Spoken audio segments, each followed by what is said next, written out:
Good morning, folks. I want to just briefly review the Pitt County numbers with you, and then I'm happy to take your questions. As of this morning, our total case count was 4,609 cases. 39% of those cases are between the ages of 18 and 24. As of yesterday, we estimated there were 3,927 individuals recovered in Pitt County. Our estimated active cases as of this morning were 655. If you do the calculation to get rate of cases per thousand, that's 3.5 cases per thousand Pitt County residents. That number has come back down from a high of a little over 7 during the peak of our recent bubble or bulge. We have, over the past 26 weeks, unfortunately accumulated 27 fatalities in Pitt County. 56% of our fatalities have been of 75 years or older in age. Our case fatality rate in Pitt County remains at 0.6%. That is better than the state case fatality rate, but still is about 6 times the typically reported case fatality rate for influenza. The converse of that is that 99.4% of cases survive and survive with minimal or no consequences. As of this morning, the state website reports that our tests returning positive are 6.7%. Again, we're back to that sort of pre-ECU bump level in our percent positivity in our case numbers. So, from a case count rate numbers, our numbers are moving back in a favorable direction, back into a pre-ECU bump position. So, happy to take your questions. Overall, right now, what are we seeing? Are we seeing kind of flattened out? Are we seeing improvement here in Pitt County? Mm-hmm. Well, we have come down off of the ECU bump. I'm not sure if we're going to plateau here. For several months prior to that bump, we had run about 6.7 to 7% case positivity rate. Brandon, we'll see. Hopefully, that will continue to fall. But time will tell. What do you think people should continue to do right now? Keep hand sanitizer or those type of things? Yeah, obviously we continue, folks, to practice the 3 W's. Wear your mask when you're in public. Wait 6 feet apart. This virus needs close personal contact to be transmitted. So if you're 6 feet apart from somebody, that really reduces the risk of transmission. And then, of course, to sanitize your hands or wash your hands frequently, especially after you've been out in public or touching commonly touched surfaces. We also know that you worked closely with ECU to kind of help them out over at the stadium once they start bringing people in. Mm-hmm. Now, I think the governor let up a little bit with allowing a certain amount of people to come into the stadium, not this game, but the following game, I believe. Mm-hmm. Talk a little bit about that and what kind of precautions and different things are in place right now. Yeah, so first of all, I don't speak for ECU. Let me be clear for that. I have worked closely with ECU on a number of issues. The governor's order will allow 7% of the stadium to be filled, which is about 3,500 people. Not this weekend, but at the next home game, which I think is 2 weeks away from this Saturday. When I went to ECU, we looked at different vulnerabilities where people would come together in spite of their efforts to separate them. So we looked at things like the restrooms, the concession stands, the stairways, where people are more at the end of the game. We think that they're going to try to stagger arrival time so that there's not a lot of people trying to get up the stairs at once. But at the end of the game, pretty much everybody's going to want to leave at once. So we looked at how do we help get people out of the stadium without allowing them to bunch up. And they're going to have monitors in places where that bunching could occur to try to prevent that and do some markings and things like that. And this pirate football has been something that a lot of people in this area have wanted for a really long time. Mm-hmm. I mean, you're a health professional, but social, mental, soul health, it's all Mm-hmm. important. So how important is getting together, maybe having that sense of normalcy of going to a football game to the public's overall health? That is so important. Just since we discovered the first case of COVID in Pitt County, or identified the first case, we were 13 incubation cycles last Thursday. So that's 26 weeks. So this week, tomorrow, makes 27 weeks since we identified that first case. That's a long time to be under these restrictions. And granted, some of those restrictions have been loosened, but we're still struggling to get back to a sense of normalcy in our lives. football, I'm a big football fan. Having football back is, I think, important to many people in terms of getting back to normal, be that going to a game in person, watching it on TV, getting together with a couple of friends. And again, we would encourage people to socialize responsibly. We have seen some clusters here where people have had private parties, and people tend to let their guard down. And it's important when you do go to a private party to not let your guard down, to still be masked, to wash your hands, to try to stay spaced apart, things like that. So that you don't spread COVID at a private party as well. But I think it's important. I think it's important that we get back to some sense of normalcy for everybody's mental health, including my own. Absolutely. And there are over, I mean, this is a more serious note, but there are over 200,000 cases across the U.S. That's kind of a more grim reality of this situation. I mean, what are your thoughts on 200,000 people that have lost their lives to this virus as a health professional? First, let me say my thoughts and prayers go out to anyone who's lost someone to COVID. This hit very close to home this week. There's a fellow health director from East Carolina who has been ill himself. His wife was ill with COVID, and she passed from COVID. So it's hitting the public health community as well, and our hearts and prayers go out to those folks. The 200,000 milestone it's a terrible number. But fortunately is far less than what some of the models were predicting. We were predicting millions of deaths across the country at one point. So some of the measures that we've taken certainly have helped with that. We still see a very disproportionate shift in those deaths to older and sicker individuals. In Pitt County, we haven't had a death below the age of 50. 56% of our deaths are over the age of 75. So we really do need to make sure we protect those older and sicker folks from the virus, and we are working on those things in conjunction with the state health department. With yesterday being the first day of fall and moving into autumn and the winter months, what is the possibility that we could see another spike in cases, especially since people are going to be spending more time indoors versus outdoors? I suppose there's always that potential, Tyler. Like I said, I'm not always sure we're through the first wave or first course of this illness. When you look at some of the European surveillance, they got down to very, very low levels, but they were in much tighter lockdowns than we were. And now that they've started to move around, they've actually seen a second bump. Where we've had our bump, we're coming down off of that bump, but I don't know that we've actually returned to pre-COVID levels of disease, because there was no disease before COVID. So it's hard to say what that baseline is going to be to actually predict a second wave. Anytime you bring people together, there's a chance that infections can spread. Here, because it was such a hot summer, many people were inside in the air conditioning. So we had some spread probably because of people congregating in air-conditioned spaces. Now that it's a little bit cooler, not so insanely hot out, hopefully people will spend some time outdoors and enjoy the fall weather. Transmission is reduced outside in open spaces. It still can happen, but it's less likely than in a contained environment. But you're right, as the weather gets colder, and it will get colder and people will move inside, there's the chance as we congregate inside for transmission to occur. So again, we encourage people to stick to the 3 W's when they're inside, especially with groups that they don't normally live with or associate with. And I wanted to touch on that, especially right after the announcement of the new app that became available yesterday, where people can download it and it'll ping other apps or other phones, or your phone if you came close with someone who does test positive for COVID-19. Explain to me how all of that works, and how people, if they do test positive, how it would translate to their device. Yeah, so you have to, as an individual, download the Slow COVID NC app on your phone. You have to enable it. There's some permissions that you have to grant the app, and then the Bluetooth function on your phone has to be turned on for that app. And then if we were standing in the market together, Tyler, and my phone's enabled and your phone's enabled, they will exchange what are called tokens, anonymous tokens.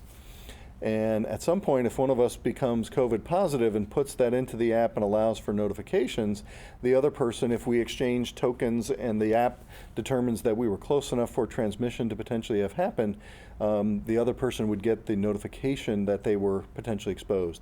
It does not tell you to who you were exposed. It does not tell you where you were exposed. It only tells you that you were likely exposed, and then makes some recommendations as to getting testing and self-quarantine and that. Those sorts of things. Do you think that this is kind of a game changer when it comes to contact tracing and all the legwork that a lot of healthcare professionals are doing, especially when it comes to trying to figure out who may have been exposed to the virus? I think it will help some. The state had an estimate that if even 2% of the population used it, it would take a bite out of COVID for us. So we are encouraging folks to use that app, especially if you're out and amongst other people. I know that there's been a lot of encouragement for our college age folks to use this on campus, again, to help with contact tracing there. Contact tracing only works if people are willing to give up contacts. We do still struggle sometimes with folks answering the call and with folks identifying contacts. Many people are fearful that they're going to get in trouble or their friends are going to be in trouble for giving up contacts. So I think it will help. But it is new technology, and I'm sure there will be some kinks to work out of it as well. I know there's a lot of complexities when it comes to contact tracing. You know, from our last conversation about it, where do you all stand now? And I know it evolves every day about contact tracing here in Pitt County. Mm-hmm. So we used the state had their contact tracing surge staff, and we did accept at this point 5 people from the contact tracing state contact tracing collaborative. We've requested some additional resources. Those have not arrived yet, and those folks we do the initial case investigation, that interview.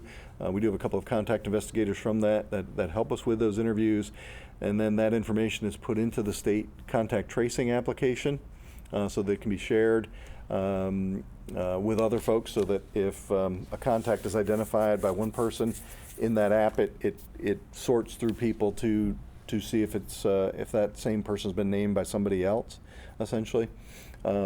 We set up a program with ECU to help with contact tracing on the ECU campus, where we've enlisted the help of public health students at the university to help with on-campus contact tracing, and that really worked very well for us. They were knocking it out of the park for us.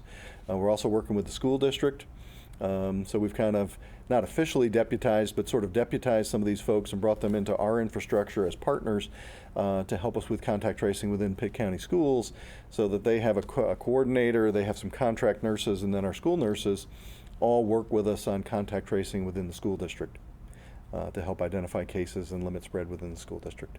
Are you still seeing a kind of success rate there with people answering the call and moving forward, getting up to contacts? What does that look like? The school district, we've been very successful. We have not identified transmission within the schools at this point. There have been cases, but those cases have come from outside of the school district, not from in-school transmission. We do struggle sometimes with getting people to answer the call, and I think we've done better than some health departments. When last had data on this, about 55% of our contacts we were able to reach. I've heard from other health directors that as high, they're as low as 20% perhaps that they can reach. So we've done pretty well here in Pitt County. We've had folks cooperate with us, not as well as we would like, but better than in other places. Tyler. Certainly. And just want to touch real quickly on the vaccine. I know that there's been a lot of developments and changes involving that. The FDA is making some changes right now.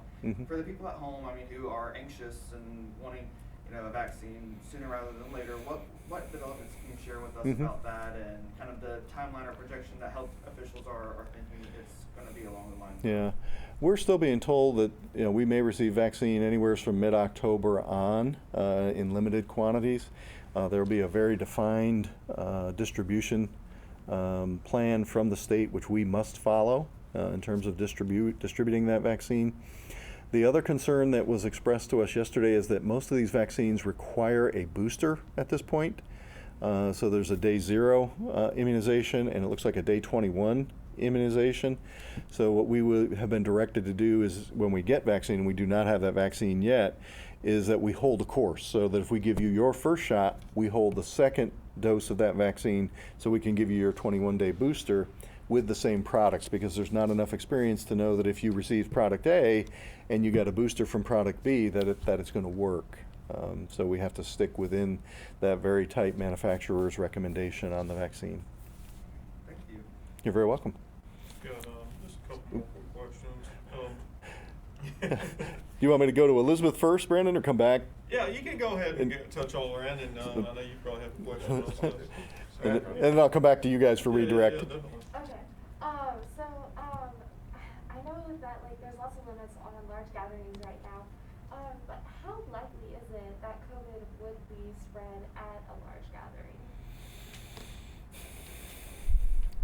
If the rules are followed in terms of spacing and masking and sanitization, I think the risk at larger gatherings is fairly low.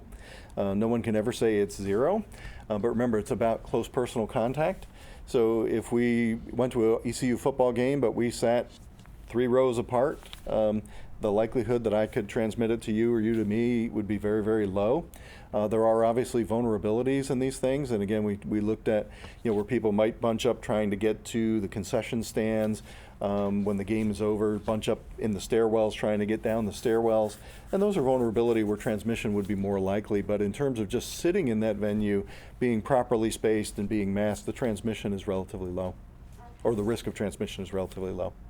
So is the risk of transmission different between a gathering being outside or inside? Probably yes. And the reason for that, Elizabeth, outside there's a greater volume of air for the virus to be distributed in. Droplets generally travel 4 to 6 feet, can fall out of the air very quickly. Outside the sunlight, we know that this virus is very susceptible to damage by sunlight, and in direct sunlight might have a half-life of about 1.5 minutes.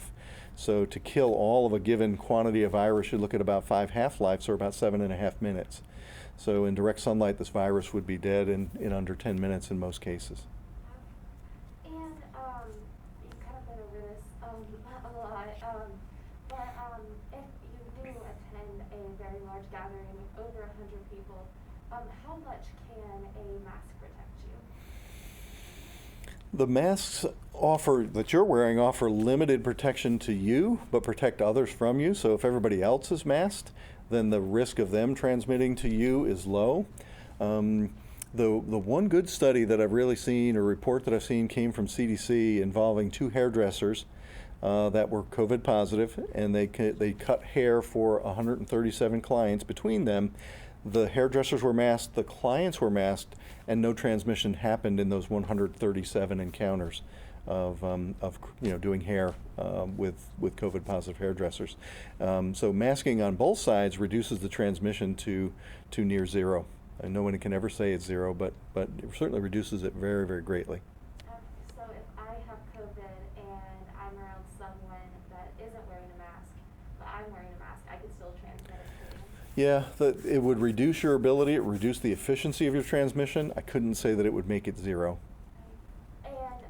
What is the proper mask I should be wearing? Should I be wearing, that's a surgical mask, correct? Like mask. Yep, those are, Tyler's got a typical surgical mask on, a medical grade surgical mask. You've got what looks like a cotton mask. There are CDC recommendations on those in terms of the layers in them. They should be multi-layered. This is a mostly cotton mask. It's got at least two plies to it. If you can blow through it, then there's probably too much air moving through it. So if you could blow out a candle or blow the dust off the desk with it, there's probably too much air through that. There's been some questions about the neck gaiters, and because they're a single ply and how efficient they are or aren't. But they're probably better than nothing. And I'm not picking on you. I won't say your name on camera. But there has been some questions raised about those. So a mask like you have that's a multi-ply cotton mask is absolutely fine. So you were talking earlier about how earlier models have projected that the U.S. would have millions of COVID deaths. So when was the U.S. expected to have or hit at least 1 million COVID deaths? I'm sorry, when were they? Yeah. Oh gosh. The date on that, I'm not sure. I think some models had predicted by the beginning of summer we would have over 1 million deaths, and by the end of summer over 2 million deaths. I think is where the Washington model was originally. With control measures that have been put in place, those numbers have gone down. I think those control measures, wearing masks, washing hands, distancing, really have helped spare that. And also the recognition that the older and sicker populations are out there. The Center for Medicare Services, CMS, now has very strict guidelines on when to do testing in nursing homes for both residents and staff, and they've got to be on those testing programs. If there's a case in the nursing home, we rapidly test around that, if not testing everybody in the nursing home. Sometimes the nursing homes do that themselves. Sometimes we assist them. Other health departments have taken the same approach, and recognizing that that's, from the virus's standpoint, that's a high value target. That's a target that the virus is going to have a high impact in, or a high impact target. So if we find one case, we look very hard to try to limit the spread of that in those settings. Okay. And is it still likely that the U.S. will hit 1 million COVID deaths, or are you seeing that slow down? Boy, I hope not. There's been some question. While the Northeast, the Southeast seems to be quieting down, the desert Southwest is actually in kind of a upswing right now. So we will likely see more deaths. I think the national news was saying the death rate in the country was still about 1,000 a day. So 1,000 a day, 1 million is 1,000 thousands. That'd be 1,000 days to get to that if that rate holds. So let's hope we can bring that rate down. Let's hope that the vaccine becomes available later this fall or early next year and can help take a bite out of this disease for us. Okay, thank you. Brendan or Tom? Did you? Yeah, moving back to fall, I mean, obviously we're looking at more risk of flu and just seasonal allergies. People are, complicated by those things. But biologically speaking, how might cold weather prolonged affect our body's response to the virus? How might cold weather? Like specifically, no flu in mind, no seasonal allergies in mind, just the cold weather. Mm-hmm. I know there's been a little bit of research done on, our mucus systems and membranes and how well they can protect against stuff in fall weather. So. Yeah, so I think where you're going with that, Tom, is that when the heating systems are on in our house and it dries the air out, our mucous membranes do become a little more brittle, just because of the drier air, so the relative humidity in the house. So that's something that folks should monitor and make sure that they keep that at a reasonable level in their home. When our mucous membranes dry out, they do potentially become more porous, more susceptible to viral invasion. The other thing that we should think about is smoking and vaping. And while smoking or vaping or chewing doesn't make you a bad person, smoking and vaping does produce chronic irritation in the respiratory system, and again probably facilitates the invasion of viruses and other respiratory pathogens. Okay, so as far as, COVID obviously transmitted by aerosols, water droplets, you want the humidity to be relatively low so that it's not, swimming in the air for longer, but obviously not completely dry either. Yeah, there's a if you could buy humidity monitors for your home, and usually in kind of the mid 50s is a reasonable relative humidity in the house, I want to aerosolization is different than droplet. And while there's thought to be some limited aerosolization and airborne transmission of COVID, that's probably an exception and not the rule. It is mostly droplet spread. And again, droplets can spread typically, 4 feet to maybe 6 feet at most. You're right, the density of the air may help slow the fallout of droplets or aerosols. But again, we don't want it so dry in the house that it dries out all your membranes and makes you more susceptible either. All right, good to know. Okay. About a month out from Halloween, what should people do during Halloween? Should kids go trick-or-treating? What kind of precautions should they take if they do? Yeah, I don't know if the governor's going to allow trick-or-treating this year. I think that question is still to be answered. If people do trick-or-treat, it's a perfect time to wear a mask, and to wear a mask that'll help you prevent the spread of COVID. Obviously, trick-or-treat with groups that you normally associate with. To reduce the risk of transmission. Again, early on we thought about surface transmission, so me to surface to you. That's probably less of a concern. So, candy wrappers and things like that are probably not going to be a vehicle or have the virus for very long, but it certainly would be appropriate to let the candy sit out for a period of time just in case there were virus on the wrappers. And I don't say that to scare people, but I think the risk of transmission from a candy wrapper is exceedingly low. But is it theoretically possible? Yes. Sanitizing hands while you're out. Probably not a self-service candy bowl. A lot of people nowadays, they put a bowl of candy out on the porch. And I guess down in the South, you're all too honest because in New York, that bowl probably would have been empty the first kid that got there. But a self-service candy bowl is probably not a good idea. They should probably be dispensed by someone, and not have a self-service bowl out there. Halloween parties, again, thinking about bringing people together. You know, with the wear, wait, and wash. Keep trying to keep separation. Wear your mask. Wash your hands. If you are going to have food lines, dedicated servers, so that if I do have it, I'm not leaving virus on a serving spoon or some other serving implement. I think is very reasonable. Kind of common sense things, I think, Brandon, at this point. And also, I see a lot of people going out picking pumpkins, those type of things. What should you do? Wear a mask if you're out in public. Yeah, I think, again, as we talked about outside, the risk of transmission outside is probably lower than the risk of transmission inside. Virus lasts a very short time in the sunlight. If you go into the pumpkin patch to pick pumpkins, again, wear your mask. Try to wait 6 feet away from other folks, and sanitize your hands before and after that activity. If there's rides, sometimes they have hay rides or other little rides at these events for the kids. Again, make sure that you sanitize. They should have spacing that allows for social distancing on that ride. And then if there are, handholds and things like that, you should sanitize after the ride. And also hope that the people that have the rides also sanitize the equipment and stuff. Mm-hmm.